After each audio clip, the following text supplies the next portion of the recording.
Hello and welcome. This is Kevin, also known as AWOL. And today we're working on pattern. Oh, I knew this just a second ago. Wait a second. It's pattern 46 from friendshipbracelets.net. And of course, I give it my own spin where I flip it in the middle so that way I could actually experience what it's like going in either direction. So it starts out with the chevrons pointing upwards. And I have to say, I found that to be easier in some ways than going the other direction, which I don't know why. I mean, it's just maybe like a personal thing. And mind you, I was prepared to like cross off rows as I did this bracelet, but then I'm like, oh, I don't need to cross off rows for the first two chevrons. That's pretty easy. And I'm like, in the next rows, it's just like two knots, as the other colors kind of fill in the little brick-like things. And there's only 3 of those rows. And then you're back to doing full-length chevrons again. So it turns out this is a lot easier than I had first imagined. But then when I got to the middle, I realized like that was the part where like just it would be so easy to mess it up. So of course I use GIMP, which is a free image manipulating thing. It's like Photoshop, but free. I pulled that out, and as I did the rows, as I got down, I checked off whichever ones I had done and made doing the center part a lot easier, I guess, for myself.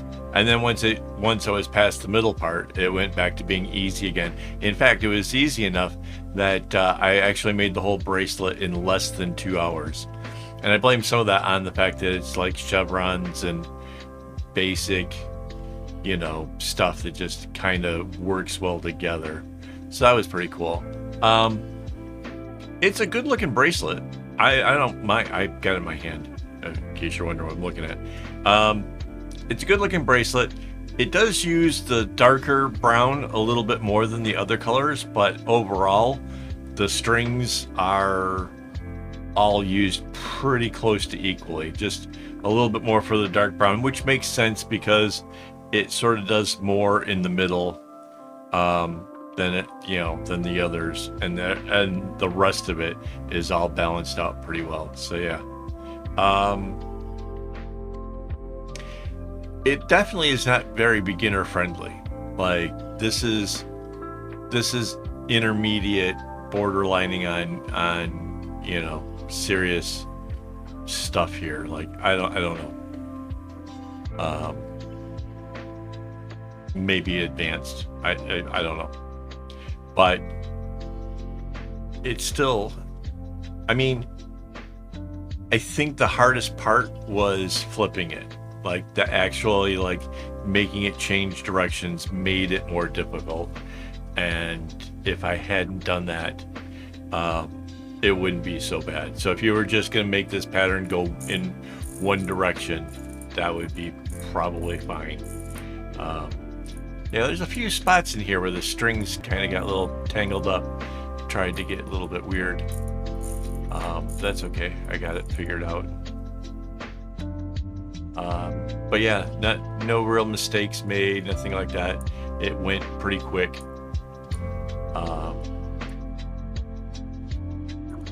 Yeah, it was actually surprisingly a lot faster than I imagined. I really thought I was in for a tough one this time.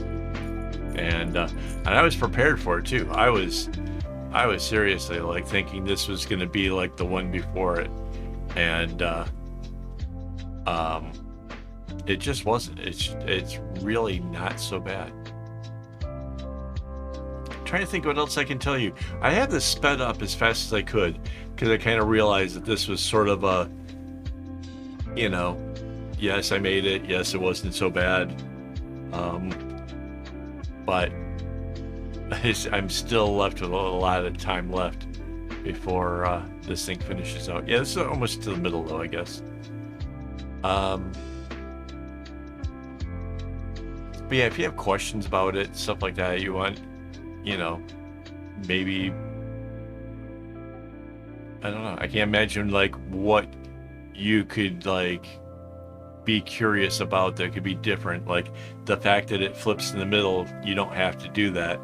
You could use the basic beginning part of the whole pattern and just make the whole thing go in one direction. So that's easy enough.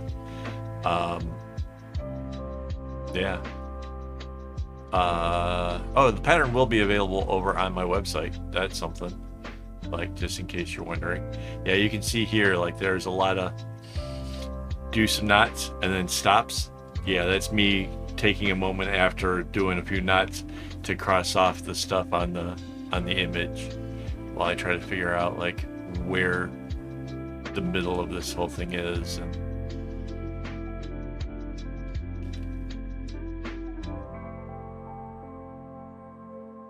yeah, and now it starts to go the other way. So we are at the middle. That means I should thank my YouTube members for making this possible. Seriously, I think one of the greatest things about having my YouTube members is the fact that it motivates me to keep working, because I do it for them. And if you want to help encourage the whole thing, you're welcome to it. It's like $4 a month to become a member, and the money definitely goes towards better equipment, lighting, microphones, that kind of stuff. Yeah, at some point here, I'm probably going to have to get a new computer, and I'm afraid that's going to be expensive. So every little bit counts. So it would be greatly appreciated. Thank you.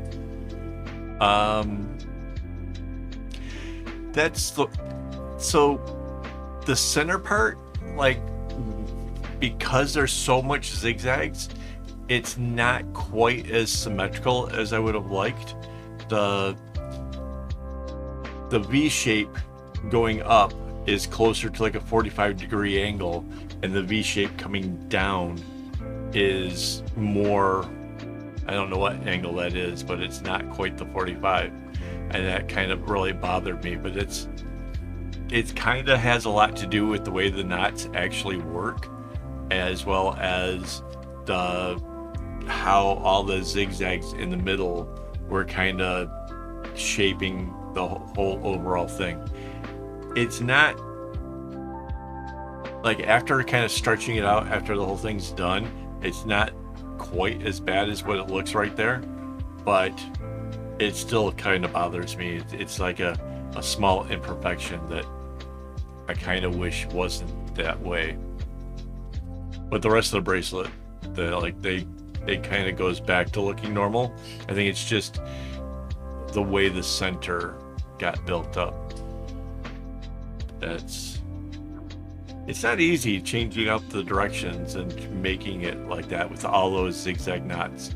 So like, even me with the experience can still run into issues where it's just not quite as awesome as I'd want. That's all right. It's still a good looking bracelet. Somebody's gonna love it. It's got interesting colors. So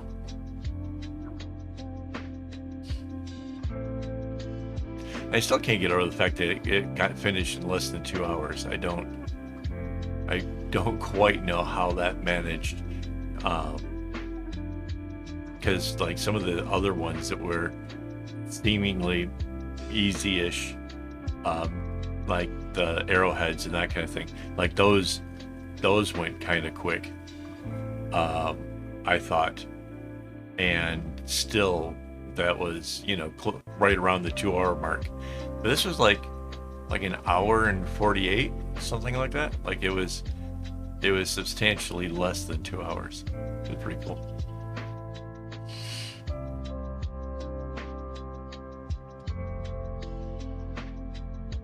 Oh, and you'll see too, in case you're kind of new here, if I'm working on the right side, I stay to the right side for the next row, and then I go to the left side, and then I stay to the left side and do a row.